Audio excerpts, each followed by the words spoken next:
streets in black and white.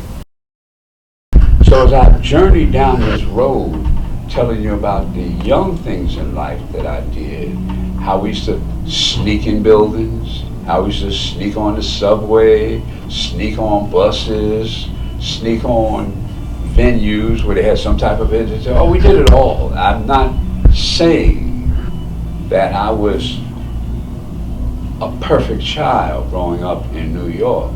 I did what everybody did. It wasn't just me and my gang. Everybody did. The boys snuck on the subway everywhere you turned around. They snuck in venues like we did. But it was the high school days that was so important to me because it laid a foundation on I could be more than just the thug or have that thug mentality like a lot of the guys had.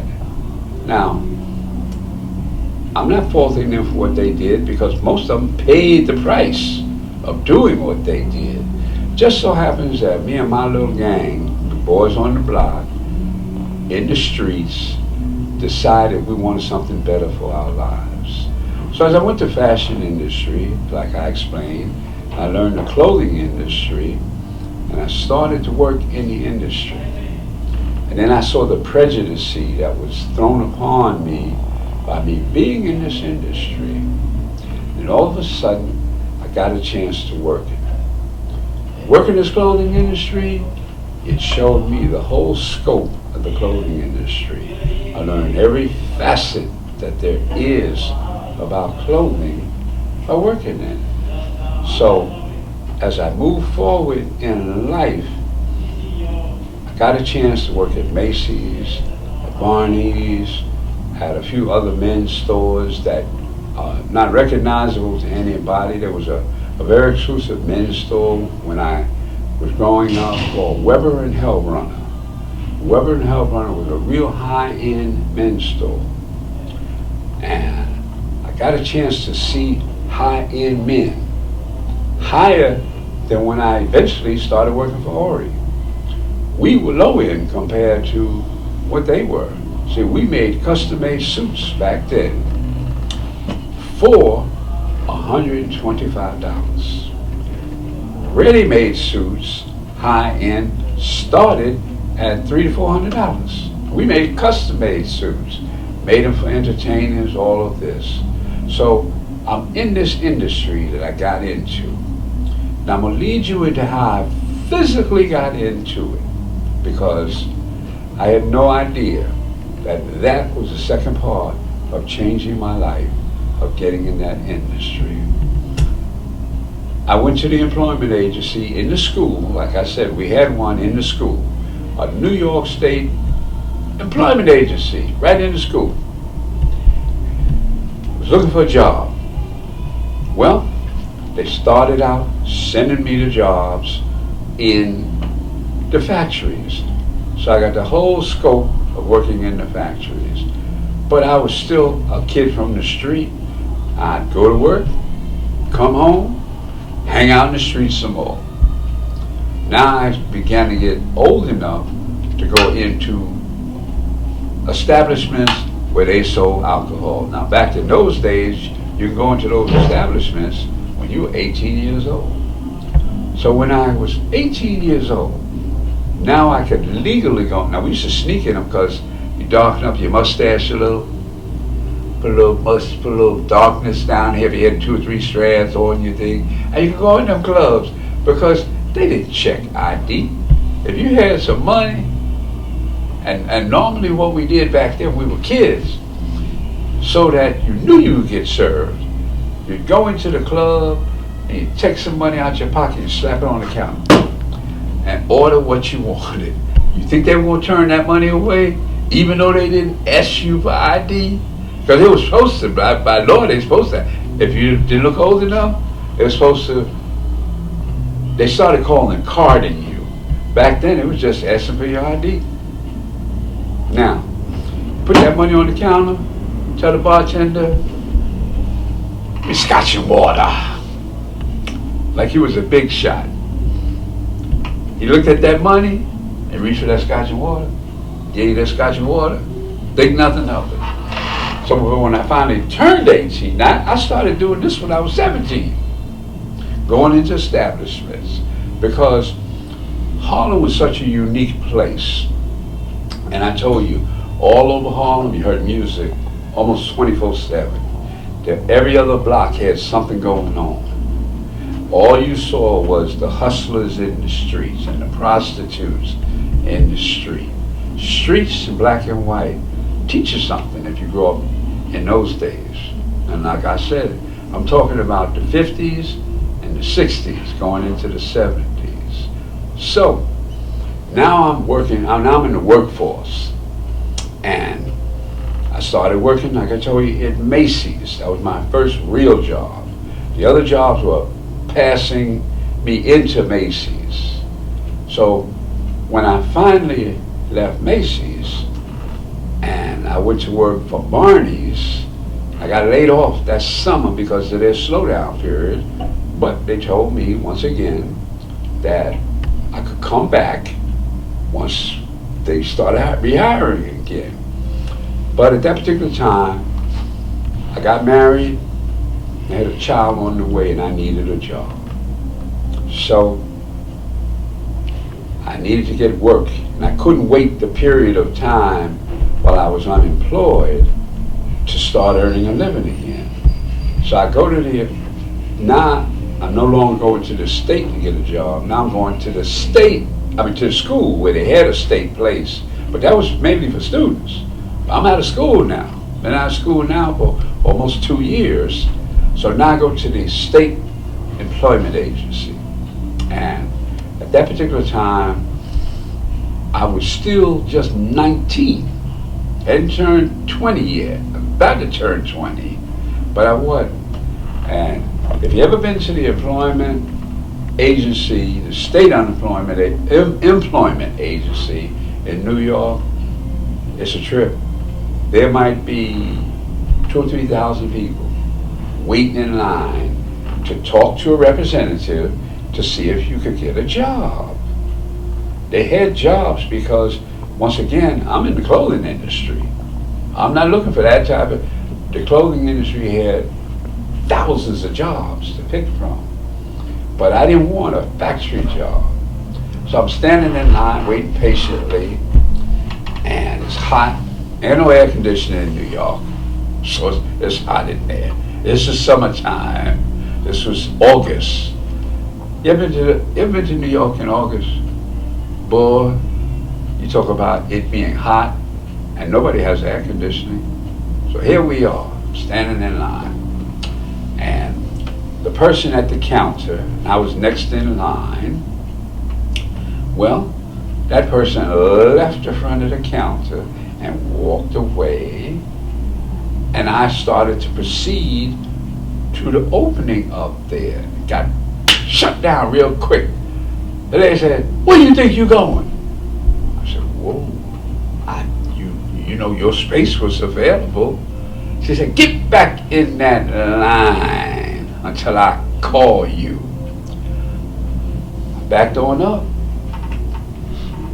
And all of a sudden, the minute I got back to the line, she said, "Next." Called me up there. I said, "Well, damn, you could have been a little more diplomatic in the way how you told me to get back in line, only to just recall me." But that was New York. Understand, people? That's New York. That was the attitude that this person had, because I heard a couple of booths over, somebody else did that. And they call you out only to recall you. I'm saying to myself, that's your job. So I got up there, and she had index cards with jobs available. Or she had 200 or 300 of them in front of me. You ask for a positioning in a certain skill level to where you're looking for a job. So when she pulled out the index cards, and they were just little, whatever size index cards are, she had to stack them like that. These were all clothing related jobs.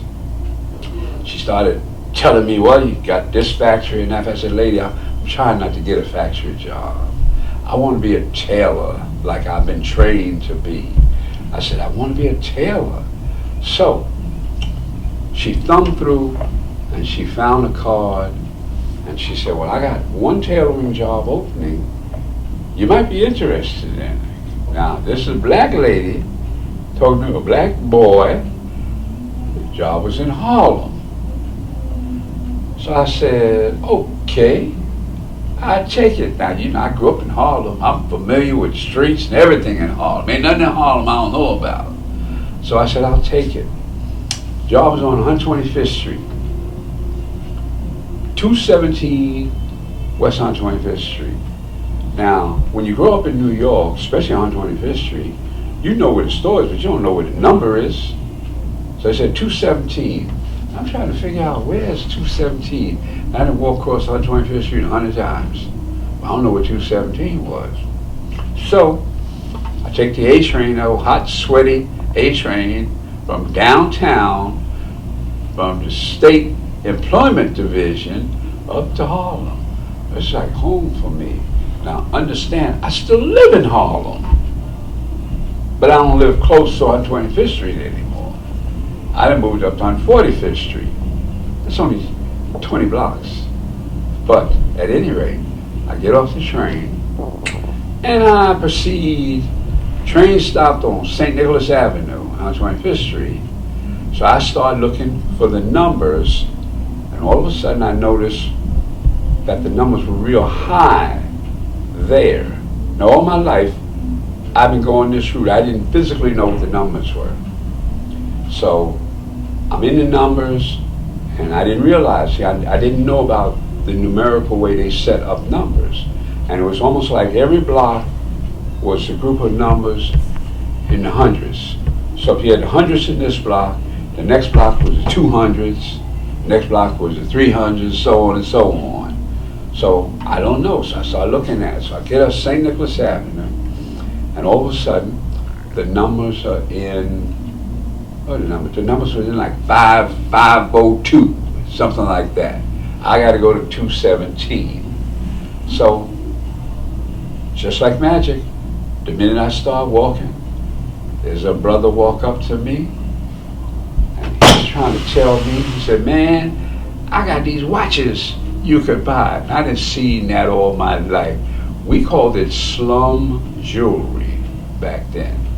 Brother would have a watch or ring and have a newspaper folded around it, and he'd open up and say, "Want to buy this watch, brother? Want to buy this watch?" It's only $35.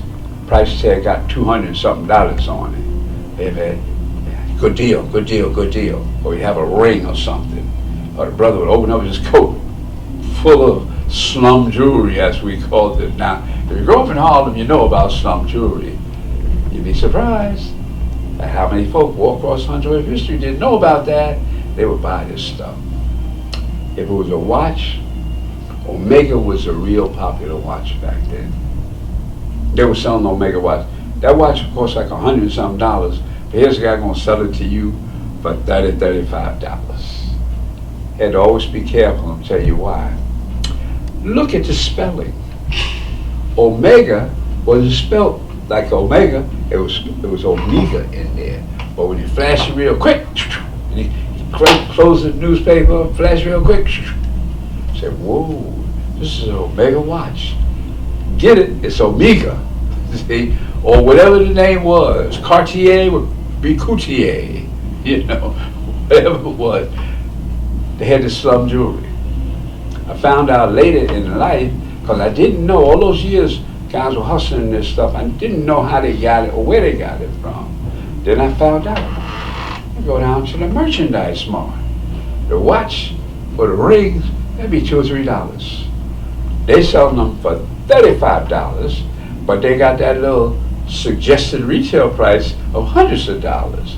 The average sucker get sucking in all the time because he think he got something. So, see what you hear now? It's called cell phone, all right? We didn't have these back then. So what I'm gonna do is, I'm gonna shut it down right now. I thought I had shut it off, see? So we didn't have those back then. We had, remember the payphones? We had to go to the payphone and go up in there, and all of a sudden, you looked around and you didn't have no change. So what you had to do was you had to turn around, find you some change. And I told you, when I was a kid, we knew how to rig the phone to get a call. How do we rig the phone? We would take a safety pin and we would stick it in the wire and we would strike the metal part on the phone. And all of a sudden you'd hear, dee, boom, you get a call. Now, back in those days, when you got a phone call from a payphone, you only got 5 minutes. 5 minutes. After 5 minutes, it was either 5 or 3 minutes. I can't remember which one it was. And after that, a voice would come on. And it would say, if you want to continue your call, please deposit another nickel, or whatever it was. Okay. When you deposited it, they gave you some more minutes. Well, remember, we rigging these phones. So when you rig them, you got that call, whoever you were talking to, especially with one of them girls or one of your partners you're talking to, say, I'll call you right back. And you just strike it again, and you get your 3, 5 minutes, whatever it was. That was growing up in New York, you know? So we know how to do that. So now, walking across 125th Street, I'm looking for the numbers. Now I'm on St. Nicholas Avenue. The next street over is 8th Avenue. Now I've been across this street hundreds of times, so I knew where every store was, and what they sold. What I didn't know was the numbers. So I go over, and the next block, the numbers change. The whole block, the whole numbers change. Whatever it was, 300, 200, whatever. Now I'm in the 300 block. A.J. Lester's is on the corner. A.J. Lester's sold clothes to the big shot, the ballers, or what they call ballers. They were the players to us back in the day. Now everybody calls them ballers, but they were players back then. So, go to A.J. Lester's, all of a sudden, I'm looking, I'm in 200 block. Now I gotta go to 217. I still don't know where it is, so I continue to walk. I walk past the Apollo Theater. I walk past Frank's Restaurants. I walk past the Hat Place, and I finally come upon 217. It was a 4-story little office building. 217 on the door. So I walk up and walk in the building. Halfway down the hall, there's a gentleman sitting on a stool. He was the elevator operator. Now I told you guys how I had to pull my own when I worked in the factory to get the elevator. He had one of them crank kind that take you to the floor you got to. His name was Richard Branch. He was an elderly gentleman. He was reading a newspaper. Now him reading that newspaper, I'm gonna get back to that later. But he was just reading the newspaper. And I asked him, I said, I'm looking for Ori's Custom Tailoring. I'm still thinking Ori was a white man with the name Ori. I thought he was Italian with the name Ori. I thought he was an Italian guy. So I said, well, ain't no big deal. He's a tailor. I'm looking to have a tailoring job, and this is what I need. Well, I get into Ori's Custom Tailor, was way back in the corner, around the corner in the dark, you could say. That's where he had a little tailor shop. I mean, a little tailor shop. But he needed a tailor, and I needed a job. So I go into Ori's Custom Tailoring, and there's a black man standing in front of a workstation, which was his cutting, it was the cutting table, it was the counter, it was the everything table. He did everything on that one table there. This was Ori. I said, wow, this is a brother. I was expecting a white boy with a name like Ori. I mean, you would too, back in them days, because that sound more Italian. Like I said, so I walk into this door, and I see a black man at a counter, and he's cutting out suits. Ooh, this is what I want to do. So I introduced myself to him, and he asked me a little about my background, but he mainly asked me, can I sew? I said, yes, sir, I can sew very well. So here he is. This is the environment that I wanted. And this began the final chapter in my life in the clothing industry. And it wasn't until starting to work for this black man that I realized then that I too could make it in this industry. I didn't know this clientele or anything. I'll get into that later. But I just want to tell you guys basically this. Growing up in the streets of New York, and I do mean the streets of New York, seeing the different things that I saw, the different environments that I dealt with, the different ethnic backgrounds of all the people that I met, learning their culture, what they ate, how they reacted to each other, was an experience I couldn't tell you. There's no words that I could put in of how richly that rewarded me for my lifetime journey. So, I'm gonna leave you guys on this note. This is called Streets in Black and White. There'll be a new journey that I'm gonna get into of when I went to work for Ori's Custom Tailoring, 217 West 120th Street. Once again, Gentleman Jim, James Lee McFarland, Joe Sell's son, saying, stay tuned for me, follow me, and you will learn something all about New York. Thank you very much. Have a good old-fashioned jam session. You ready for a jam session? All right, let's get back now. Get ready to pat your feet and your hands because here is Lionel Hampton and the band.